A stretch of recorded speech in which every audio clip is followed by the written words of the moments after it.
I'm going to leave it a little bit longer on the top and then short on the sides. But if you don't like it when I'm done, I can just make it a little shorter on the top. That's great. You know, like you can always cut a little more, but you can't add it back, right? That reminds me of something that Trump was saying the other day. What's wrong? It's really important that I don't know any of your political views. Why is that? Because you've been cutting my hair for the last 7 years. But if it turned out you and I were on opposite sides of this election, I'm not sure I could continue to come here. Whatever you say, hon. Do you want me to trim your eyebrows? Yes, please. Speaking of eyebrows, what is up with that Tim Kaine? Did you see the way his eyebrows... His eyebrow is all I'm saying. I like the gray you have coming in, by the way. It is very distinguished. That Mike Pence has nice hair, but if he came in here, I'd tell him, let's try something a little different. You are way too old to look like Eminem, am I right? Melinda, have I not made myself clear? I can only talk about this election when I am 100% sure the person I'm speaking to believes exactly as I do. If I hear things that upset me, I'll become short of breath and my blood pressure will rise. Okay, all right. So what is up with Rob Kardashian blocking everybody's numbers? I know. He made his mother cry. I've never seen Chris so upset. Why can't he just move in with China? The baby's coming, and it's like his own personal issues are bigger for him. I want to punch him in the face. I saw Chloe on Access Hollywood, and she... Too close to the election topic? Roger that. And backing away. So, how about them Red Sox? Pick something else. Maybe we should just listen to the show with supporters of my favorite candidate. And now, the person who thought this was a great idea. Yeah, you can't hear what she's saying either time. All right, so that introduction is kind of based on a real-life story that I heard about a woman who had been getting her haircut from the same person for many, many years and found out that person who'd been cutting the hair and styling the hair was a Donald Trump supporter. This woman is not a Donald Trump supporter, and she was asking the world. She was actually on Facebook asking the world, can I continue to get my hair cut by this person, which struck me as kind of a bizarre question. But anyway, but I see this all the time. And one of the reasons people have been asking me, why are we doing the show? We're doing a show with 4 not turning back Donald Trump supporters.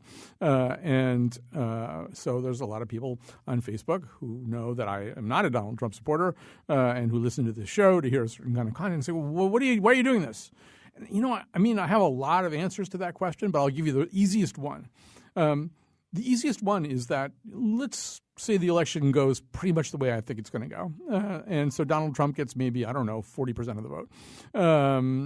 And let's say turnout's a little low because people are despondent and turned off by the whole process. So that's 48 million people. That might be a low number. 48 million people might be the low number of Americans who will vote for Donald Trump on November 8th. That's a lot of people. And we all live in this country together, right? We've all got to more or less get along if we possibly can. And not knowing anything about each other isn't very helpful. Not listening to each other is not very helpful. And as somebody said to me the other day, listening is not the same thing as agreeing. So one of the things I wanted to do is bring some people in who are going to vote for Donald Trump and let them talk about why. Now, some of you are going to complain afterwards that I didn't interrupt enough or correct them enough. This happened when we did the Right Wing Talk radio show. I'll just say, once again, this is sort of to let people talk. If there's something I think that's we really need to kind of pin down a fact or something like that, I will do that. I will exercise that option. But by and large, I kind of want to hear what people actually have to say. The one thing I've asked all of them not to do, I'm about to introduce them any second now. The one thing I've asked all of them not to do is to make this about how much they hate Hillary Clinton. I get that they hate Hillary Clinton, but what we really want to hear is more the positive things they have to say about Donald Trump. The reason that he, more than anybody else, is the person right now that they want to have be president. So those are my ground rules. There's only one of them, really. So let me just tell you who's here. First of all, I'm going to introduce the guy who is preferring that his real name not be used. He wants to be known as Manny Ortiz. This has something to do, obviously, with his love of the Red Sox, but he doesn't want to be called Xander Betts or Mookie Bogarts or anything like that. He wants to be called Manny Ortiz, so that's fine. He's a 26-year-old Trump supporter, and he'd like to remain anonymous, and he works in financial services in Hartford. Sitting next to him is Sandra Spearman Turney, former portrait and commercial artist, sort of the person who got this all started. She either called or emailed one day and said she just was sick of the one-sidedness of this show. And Steve Hunt is next to her, health insurance agent and vice chair of Avon Republican Town Committee. And then next to him is John Morris, a member of the Republican State Central Committee, representing the 30th District and town chair of the Goshen Republican Town Committee. So where to begin? I think I'm going to begin just by getting you to sort of say a little bit in a nutshell about why it is you're here today, what it is that you think is so hopeful or important about Donald Trump's candidacy. So I don't know. Manny, Xander, we'll start with you. So you'd like me to know why I will vote for him or why I'm here today? Kind of maybe a little bit different answers. All right. So tell me why they're different. That's interesting. All right. So why I will vote for him is simply if, let's say, someone offered you $2,500 a year going forward to vote for that person. That's what Donald Trump represents for me in terms of tax cuts. I think that's probably my main number one reason. The change in the tax brackets will end up having $2,500 more in my pocket each year. And that's probably one of the more important reasons for me. But the main reason I'm here today is to show folks that we can have a civil conversation, agree to disagree, and without having to yell at each other. And I think it's more constructive than everyone entering their safe spaces and shutting out opposite opinions. It's much more constructive to have an open conversation. All right. Poor John is going to have to go last, and by the time we get there, you guys will have used up all of the really good tropes. But so, Sandy, you're here partly, as I said, because you were dissatisfied with how I was talking about Donald Trump. How is it that you want to talk about Donald Trump? I want to talk about him as, in a way, what he's known for. You're fired. I am ready for term limits, and it doesn't seem like we're ever going to get them. So this is the best way to bring that about, to clear Washington of the dead wood and the fossils that are there that are not wanting to work. They just go there and mess around. So I want to see people go up there that are in the communities where they represent opinions and attitudes and lifestyle, and go to Washington and create a government that works for all of us. And my main concern is the Supreme Court. I want a balanced Supreme Court that will be what everybody can live with and understand because it fits with our Constitution and the other laws that are passed by our representatives, not made by the Supreme Court themselves. So that's pretty much it. Do you wish there were term limits on the Supreme Court, too? Maybe you never get those people out. I was going to say maybe an age limit. No, really, because some people can stay there forever and be okay, and other people never should have been there to begin with. This is, part of it. So there ought to be some kind of control possibly on people, and that just go off the deep end or something. I don't know about that, but the Supreme Court has enough people on it if they're all there to create a balance. If it's done by different presidents from year to year, so it really has been used and abused over the last few years to turn them into lawmakers, which they never were supposed to do. It's my main problem with who's there and what they're pushing on people that weren't ever created to be there for that reason. All right. A less activist Supreme Court. All right. Steve, you're up next.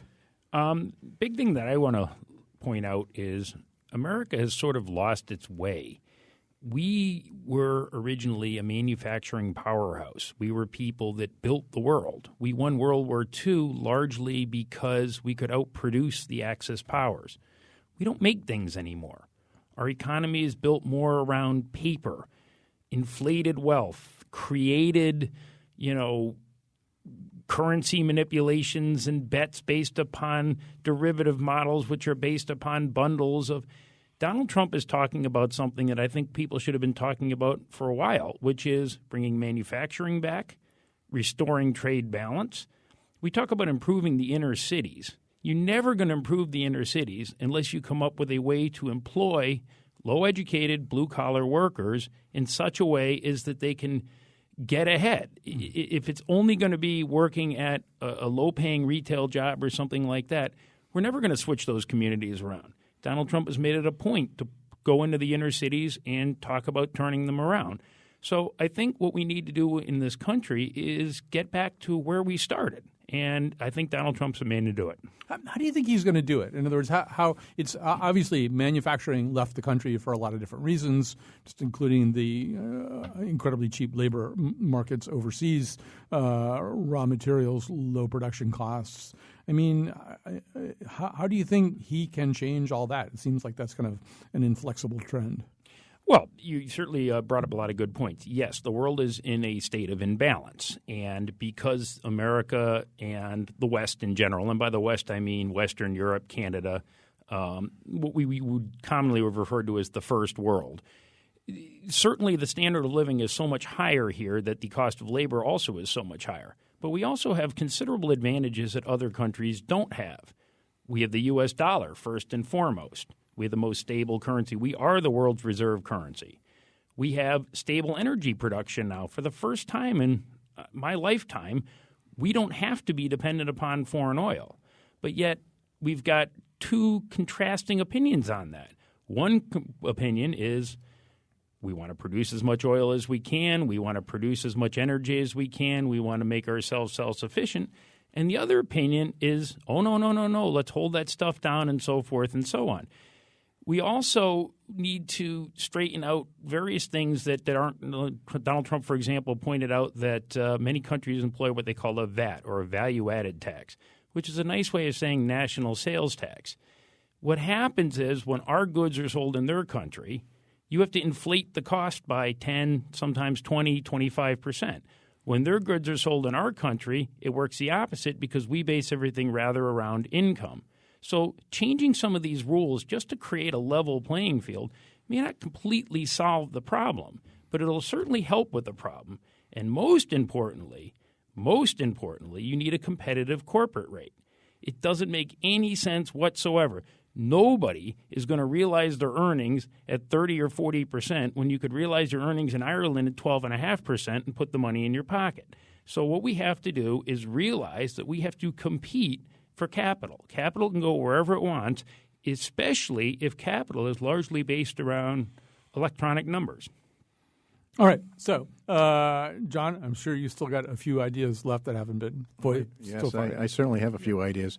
The reasons I'm with Trump, jobs, the economy, and national security.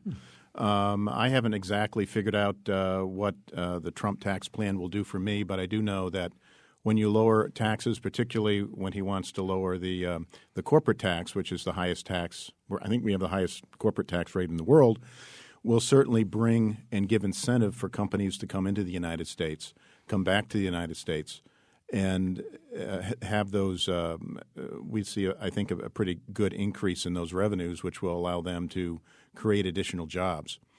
In the past, when we have had lower taxes, our economy has improved. During the 1980s, when Reagan took the bracket from 70 to 28, revenues to the federal government doubled. Now, the problem was they spent all of that plus, but in fact, it did increase revenues and really helped our economy and gave us one of the longest stretches of growth in a peacetime economy. The other reason is national security. Quite frankly, I'm very concerned about open borders. I think, and I would imagine most people would agree, that the United States needs to have secure borders. We need to know who's coming in, why they're coming in, and we currently don't have that. And that, to me, is very troubling, particularly with the terrorist attacks we've had in out in California, Orlando, the ones we've just had in Minnesota, New Jersey, and New York. In many cases, we just don't know who's coming in, and it only takes a few bad apples to really cause some real problems. In addition to that, we need to rebuild our defenses. We have not been paying, I think, the attention we need to regarding our national defense, and we need to modernize and we need to make that an emphasis. So those are the reasons I'm with Trump. And I just want to add, I don't hate anybody, and I don't hate Hillary Clinton, but I do disagree with the direction that she wants to move the country, which is pretty much opposite where Trump goes, and that's really where I have my disagreement. And like anything else, we can have a civil discussion on that, and then everybody makes a decision on November 8th. Yeah, and by the way, I mean, if we want to have a conversation here about, say, the two candidates' respective healthcare policies or something, that's fine with me. I mean, I'm not saying we can't talk about Hillary Clinton ever. I'm just not interested in hearing what a horrible person she is. Or it seems like it would be more interesting to hear from you guys anyway, what you see in Donald Trump. But to that end, okay, so I'm going to make it a tiny bit less comfortable. No, actually, I'll tell you what I want to do next. So none of you fit the media's profile of a Trump supporter, right? Generally what we hear about Trump supporters is that they are people who've been economically left behind, that the economy recovered, but they didn't. They feel as though the economy isn't working for them, that in some ways the system is rigged to their disadvantage. They're often described as non-college educated, angry white voters. And I don't know. That's sort of not the vibe. Yeah, go ahead, Sandy. Go ahead. Yeah. I have 3 children that fit that category. Okay. And so tell me a little bit more about that. Like, in other words, if you're upset on their behalf and feel as though Donald Trump can do something about that, tell me more about that. Well, I have 2 sons that are 49 and 50 and a daughter that's 41. And they went to college for a time, but they didn't finish, didn't graduate. And so they're in that place that's that little ticket to get in they've missed, but they're all trained in good, places that they can be useful. And they're relatively smart. But the chances of getting a job and keeping it these days, having any benefits or any security, is just not available anymore. And the jobs that are being created, I have friends up here in Connecticut that were CEOs of big companies and doing quite well, and they were replaced a few years ago by 2. They hired 2 places in their place, college graduates they were paying nothing, no benefits, nothing. And these guys could not find anything other than a job at Home Depot and then do a little consulting. I think that's ridiculous for people's experience and abilities to be wasted at the prime of life by not having jobs available for them. So, I mean, job creation is such a complicated thing, right? We went through a period of negative job growth towards the end of the Bush administration. Jobs have grown by about, I think, 10 million under Obama. But as you say, there's a lot of those are not they're not real replacements for the kinds of jobs that were lost towards the end of the Bush administration. So is there a thing that Donald Trump is saying that makes you think, okay, so he could not just get jobs, but he could actually get jobs that would be worth having? Or somebody else can answer that. Yeah, go ahead, Steve. Yeah. Well, speaking for myself, as a health insurance agent, I can give you a new definition of having the economy work against you and the government work against you. It doesn't matter how hard I work if they just don't pay you for the case, because basically as an independent contractor, I don't have any rights. They can change anything they want. What kept things in check and what kept the carriers themselves in check was a free market. The free market has been largely destroyed by the government's overreach and intervention. When you talk about creating 10 million jobs, yes, we have created some jobs. But remember this, if you have a 40-hour work week job and you replace it with 3 10-hour work week jobs, it shows as a net gain of 2 jobs, even though it's a loss of 10 hours of productivity. So if you look at the productivity numbers in America, they're abysmal. If you look at the participation rate in America, they're abysmal. Yes, the unemployment rate has dropped substantially. But if you were to add back in people that aren't being counted now, for example, we've doubled the number of people on Social Security disability. Okay, fine and good that maybe some of those people should have been added and maybe some of those people shouldn't have, but they're added. They're removed from the workforce. And now, of course, nobody talks about the solvency of the trust fund, which now has to deal with twice as many people but never really gets financed. So when I look at the way the government has treated me and my clients, and people don't realize the numbers. If you were a person, this is my favorite example, prior to Obamacare, the most popular plan out there, and I'm going to take a couple at age 60 because that's a pretty common situation for the baby boomers, right? A 60-year-old male, 60-year-old female. The most popular plan out there, the one that I did the most of, was about $800 a month. That plan got taken away. The replacement plan was well over $1,400 a month, for which they'll back it off to $500 a month, but only if you can keep your income below a certain point. The cutoff at the time was $62,000. So put this into a situation of rent. You're two couples living across the street from each other. One's making $60,000 a year, one's making $65,000 a year. You're both paying $800 a month in rent. The government comes along and goes, now your rent is $1,500 a month, but we're going to let the couple making $62,000 pay $5,000 and the guy making $65,000 pay $15,000. Now the person making $65,000 is actually better off to cut their pay, close their business, but more often than not, what they really do is work off the books in order to be able to possibly make the payment that they could have made in the first place. So let's just say that with that for a second, because I think a lot of people feel, as I think you do, that Obamacare isn't working the way it's supposed to work.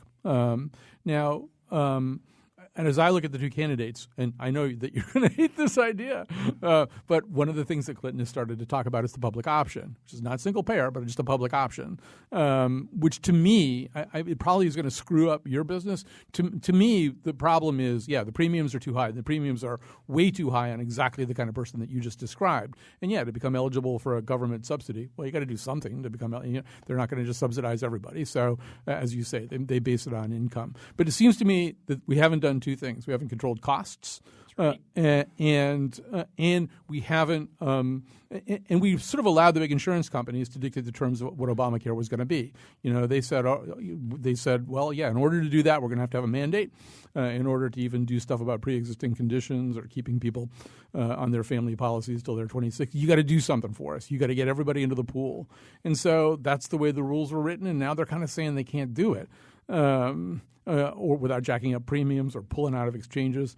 So I'm thinking public option sounds really great. Whereas I haven't really heard from Trump what it is that he's going to do besides that, selling across state lines, which seems like a Band-Aid on a sucking chest wound to me. Well, the problem with that scenario, you hit the nail on the head. We have not been able to control our costs. Mm-hmm.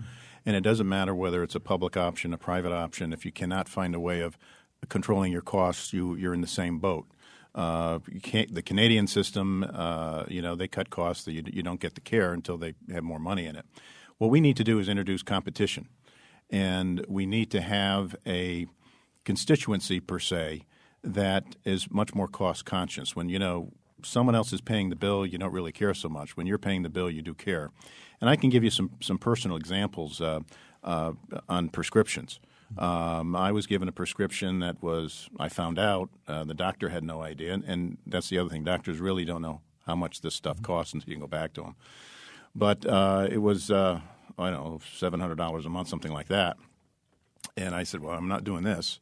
So I called the office. Said, well, you got to call your insurance company. So I did, and I sat down with somebody, and we brought that cost down about $140 because I took the time to actually find something cheaper. My wife, she was given a prescription. I think it was it was like $200. Mm-hmm. So she goes to the pharmacy. They want $200. She says, not happening. She calls her doctor's office. She says, is there anything else that might be less expensive? Well, wait a minute. I think we have something. It was like $5. So you can also sometimes get a better deal going pharmacy to pharmacy under the same insurance plan. Walgreens will give you a different price than CVS. Absolutely. But I'm not picturing Donald Trump as somebody who could have a detail-oriented conversation like the one that you're having with me right now. That's sort of my question. He may not, but what he's looking to do is bring back competition, and that's what we have to do. I think we have to introduce as much competition into the healthcare field as we can as a way of helping to control costs. And he talks about is having more competition among companies. What we're seeing now is the number of companies offering health insurance declining. Mm-hmm. What we need to do is have an increase, and I think allowing companies to compete nationally for customers across state lines could be a way of doing it. But we certainly, I mean, Connecticut was on the verge of actually having their exchange collapse. And I think it was a technicality that kept Connecticut in the game for at least this year. But if you get down to one company in the exchange, it's not really an exchange, and I would imagine the other company would leave. So to say nothing of the fact that we're getting down to one or two companies anyway with the mergers. Right. Anyway, we got to take a break on what we're going to do. We got a call from John. I want to take a break here just because we're going to run out of time. Otherwise, we're going to come back. Got to hear a little bit more from Manny. I want to get all the panelists involved here, so let's do that.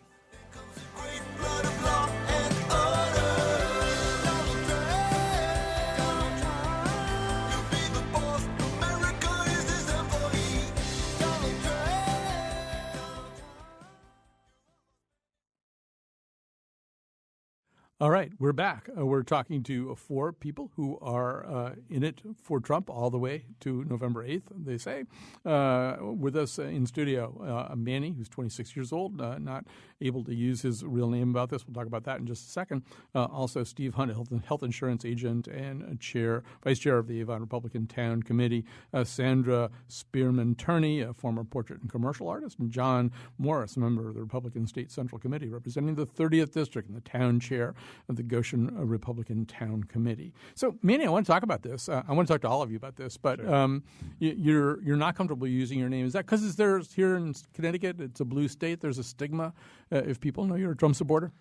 I say absolutely, especially when you're getting to know people for the first time. Let's say the first thing they know about me is that I'm supporting Donald Trump or even the Republican Party, is they assume I'm either really dumb or a racist or both at the same time, and I'd rather let people get to know me first before making that assumption for sure. And I don't know, can you say a little bit more about that? So what happens when you do get to know them? I mean, is it still something where you'd be kind of uncomfortable? Or kind of like a funny story. So let's say meeting someone for the first time, we're not going to talk politics. We're not supposed to talk about those things on a first encounter, right?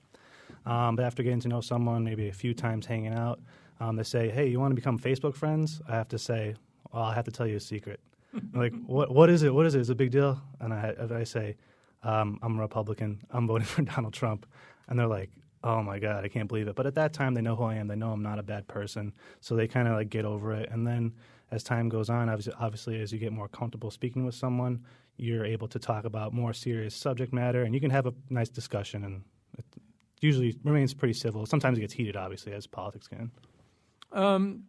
Sandy, how does that work for you? Are you comfortable telling people about well, you must be. You're on here. You're on the radio using your name.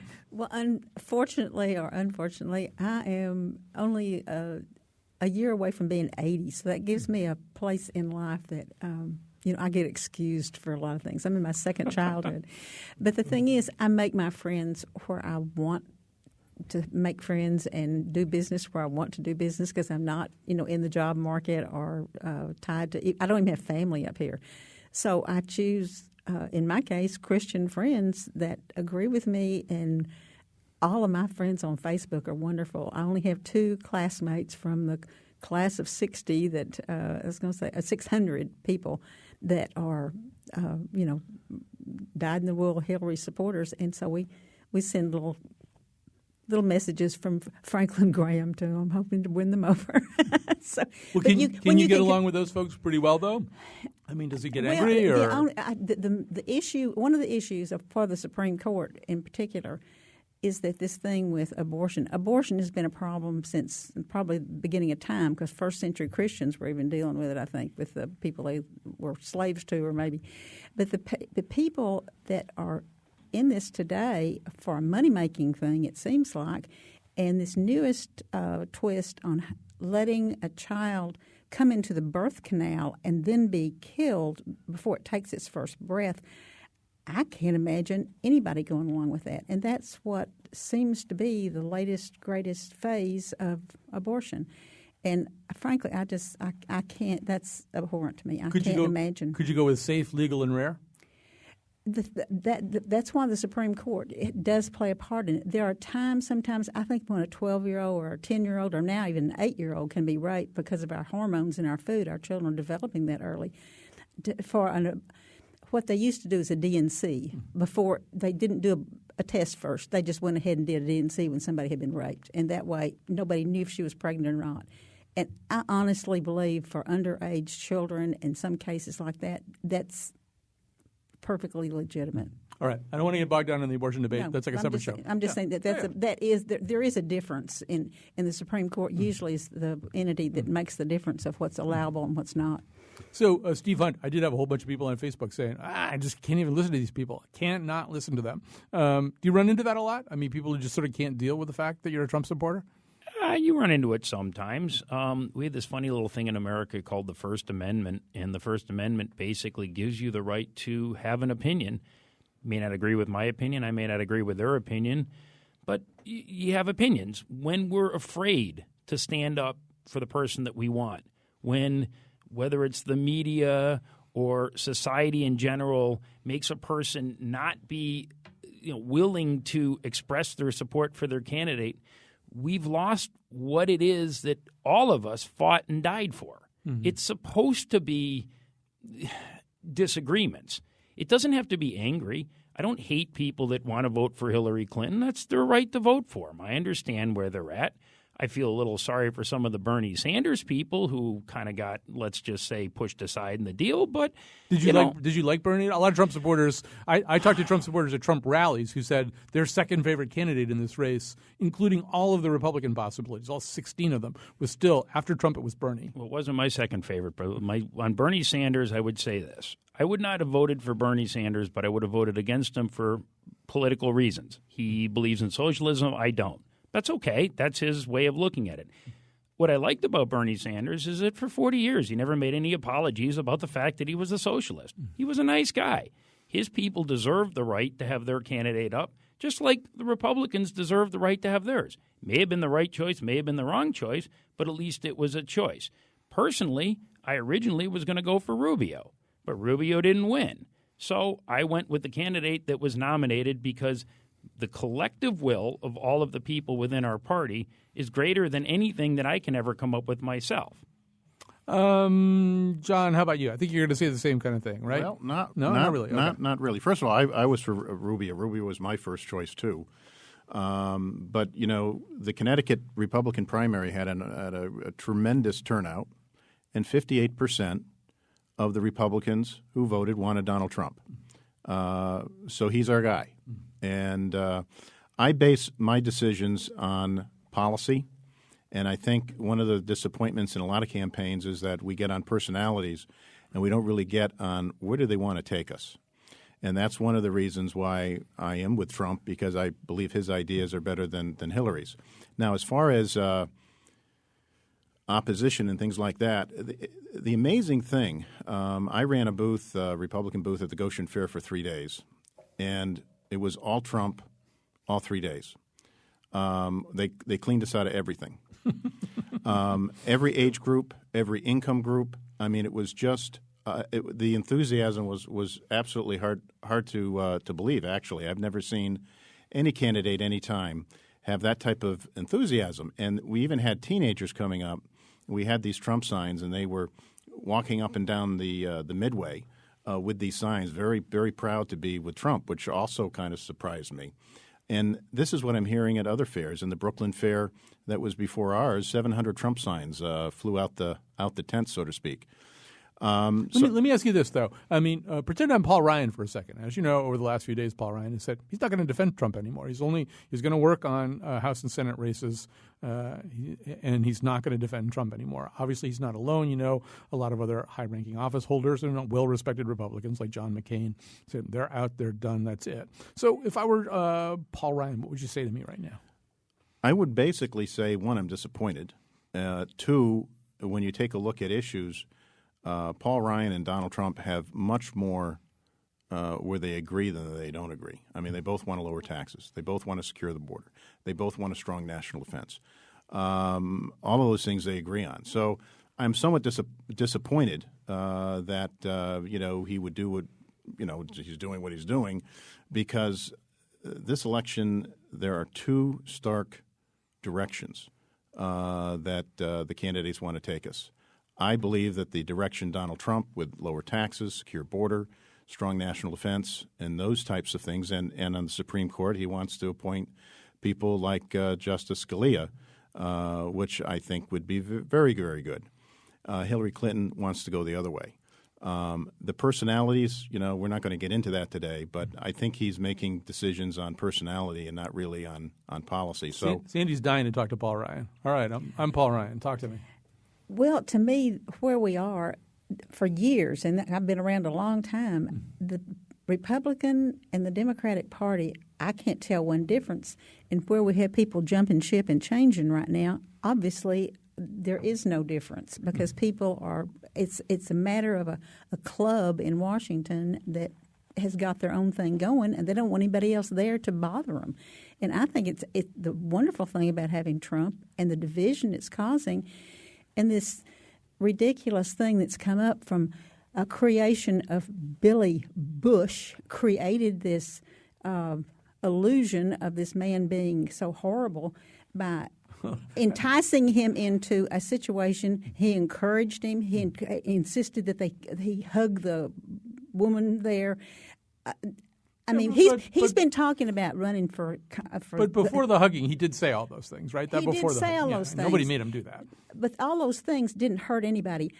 I know personally about what happened to Paula Jones. She was a pure, wonderful girl that came from a preacher's home. And my best friend's son dated her in high school. And I know for a fact she very intimidated by her other people that she worked with, had to go to that hotel room. She should have been going to his office in the Capitol. Why does a governor have a hotel room to call young women to? Well, anyway, if you're talking you're kind of getting off the Paul Ryan thing. We're talking about morality. Yeah. People choose the Republican Party because we claim to be Christians. How can you possibly go along with people that say it's okay for somebody to rape women and intimidate young women into doing things they don't want to do, even in the Oval Office? As an employee and employer, that's against the law. And here we had somebody that was a Republican not doing that, but it was a Democrat. Right. Just as a little point of fact, no real proof ever that Bill Clinton never raped anybody. Well, the thing is, taking advantage of an employee is against the law. You'll have to admit that. Right, and Monica was a person. I totally agree with you about that. But the main thing is, words are one thing, but actions are another. Those girls were damaged, and she did get $850,000 settlement out of the deal. So don't say he got off scot-free. We're getting bogged down here. I wanted you guys to talk to Paul Ryan. But I'm just saying it's a setup. The whole thing that's caused all this commotion, and the media has jumped all over for the last, whatever it is, 3 days, a week or whatever. It's over something that was absolutely an ambush. And it's being used for political reasons, and it's being allowed by the media. Manny, one thing that she was saying early on, which I thought was interesting, was that one of the reasons, if I'm interpreting you correctly, that you like Donald Trump is because he's not part of any establishment. So when the Republican establishment turns its back on Donald Trump, that's almost a positive. Almost a positive? Yeah. You go ahead. Almost. Pick that up. I do think that, kind of going back to an earlier point, what I feel is related is that there's some crossover appeal between, I think you mentioned, the Trump folks and the Bernie Sanders folks. Mm-hmm. Now, Bernie Sanders wasn't my second choice either. Coincidentally, my first choice was Marco Rubio as well. I think that's kind of interesting how you picked all of us. Yeah. So,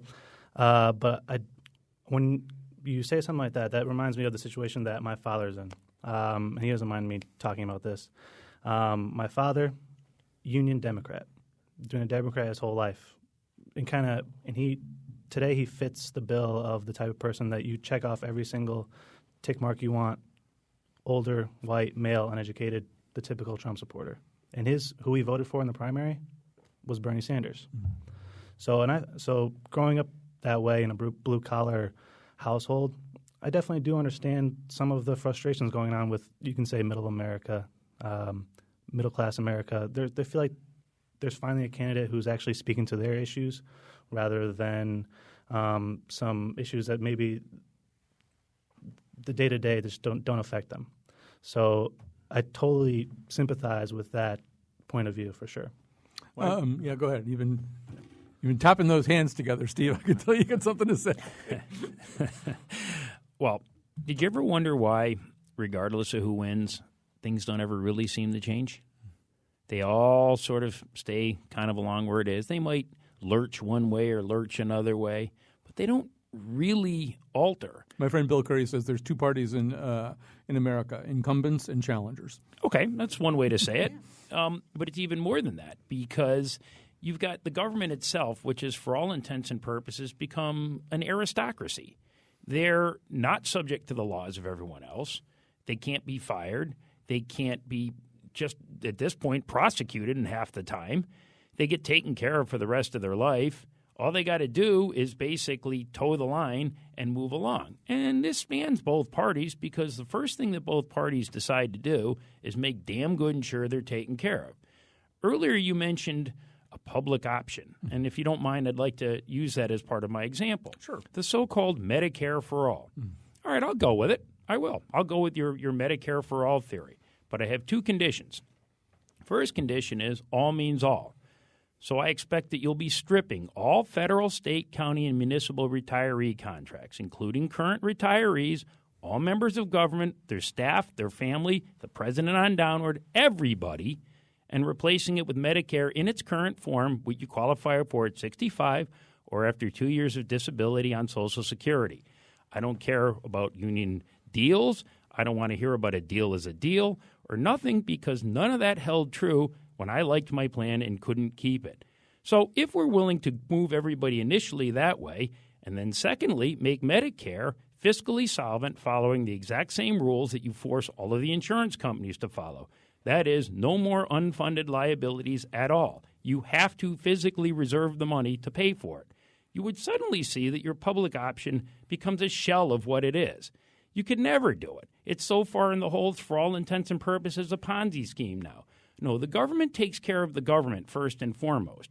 And the people in government, whether that's the leadership in the House, the leadership in the Senate, the president, any of the so-called important people, and I'm using that term in kind of a quotation, the first and foremost thing they do is make sure that they and their families and all of the people around them are taken care of. All right, we're going to run out of time here if we get too bogged down in this. I take your point. We're going to take a quick break. We're going to come back. I keep saying I'm going to put a call on the air. I haven't gotten there yet, but I promise I will try. He doesn't do any of that political doublespeak. He means what he says, and he says what it means. Oh, Donald Trump for president.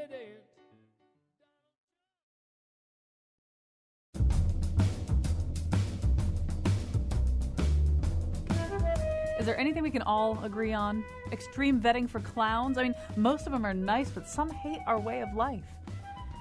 Today's show was produced by Betsy Kaplan and me, Kyone Wolf. Greg Hill appeared in the intro, and all of our past shows are saved at WNPR.org/Colin. Every new show goes up on the Colin McEnroe Show page on Facebook. On tomorrow's show, the weirdest places in the world. And now, back to Colin. All right, so we're talking to people who are Trump voters today. I've promised to kind of just let them talk and not interrupt them too much. I hope I've held reasonably well to that promise. We got a call from John in Hartford. John, go ahead. I think you have a question for the panel. I do, Colin. Thanks. So my candidate is no longer in the running. But when he was, I gave a lot of thought to what are the traits that I value in candidates, both for our highest office, also for local public office. And the qualities that mean the most to me are compassion, intelligence, and courage. And I think if you have an ample supply of those, everything else can really fall into place. I'd like to know what your panelists think. Do they think Donald Trump exhibits these characteristics, and can they give some examples of how he's shown that in the past? I'm sort of glad we're kind of going down the home stretch of the show, which has gone very fast. But that whole question of character. I don't know, Manny, talk about that. Question of character for the Donald. Yeah, compassion, courage, the qualities, or maybe there are other qualities that you would rather see a president have. I do feel that I do feel that his business background exemplifies his intelligence, what he's been able to build. And his ability to sometimes humble himself and realize that I don't know the answer to everything and delegate things to other folks. I think that's a pretty humble trait, which I really like. And he's certainly passionate about his business and his love for the country.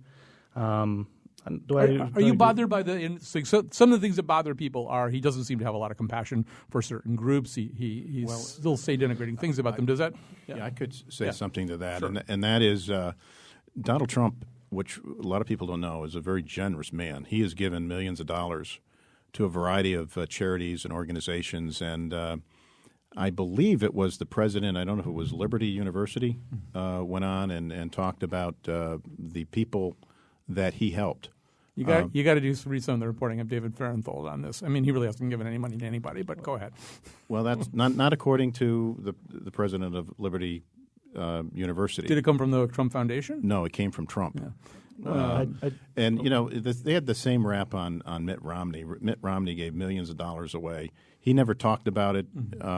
He never brought it up in the campaign. He should have a little bit more because I think it would have humanized him a little bit more. Donald Trump didn't get to where he is if he didn't have the intelligence, he didn't have the business skills. And let's face it, when you're in business and you're taking the chances, that does take some guts, and not everyone can do that. So I would say that he does exhibit those things to a large degree. But one of the other things that's going on in this country, and I've talked to people who said what Donald Trump says, I'm thinking. I would never say it, but he has the guts to say what I'm thinking, and they like that about him.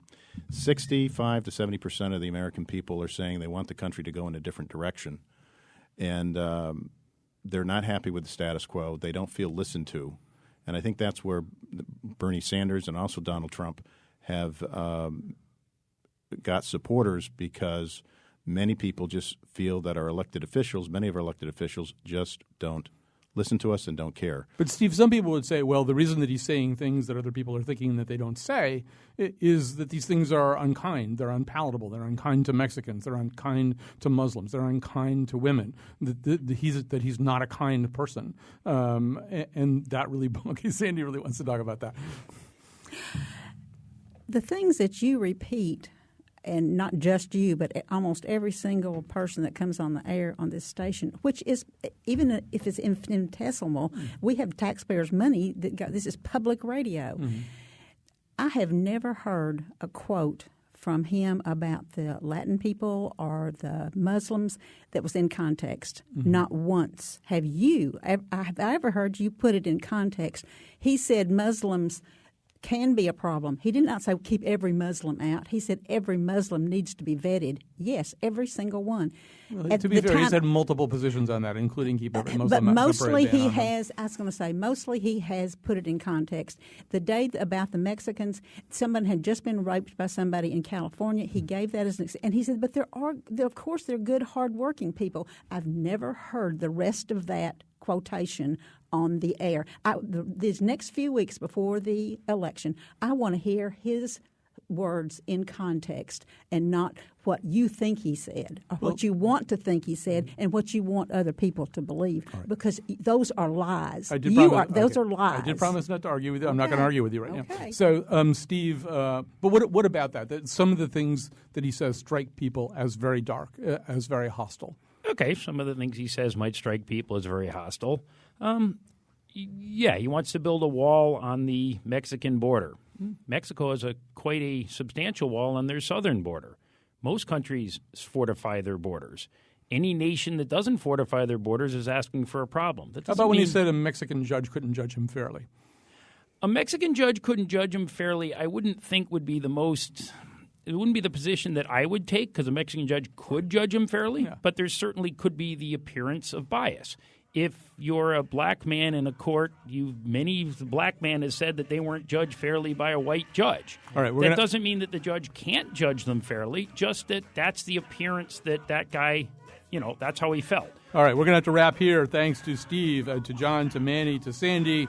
I'm going to go back and look at my 4,000 emails. But this has been worth doing. Nobody got hurt, right? Donald Trump, get on the Trump train. Donald Trump. Let's make America great again. Vote Donald Trump. Go vote for Donald Trump. Oh, yeah. You know what all Trump supporters have in common?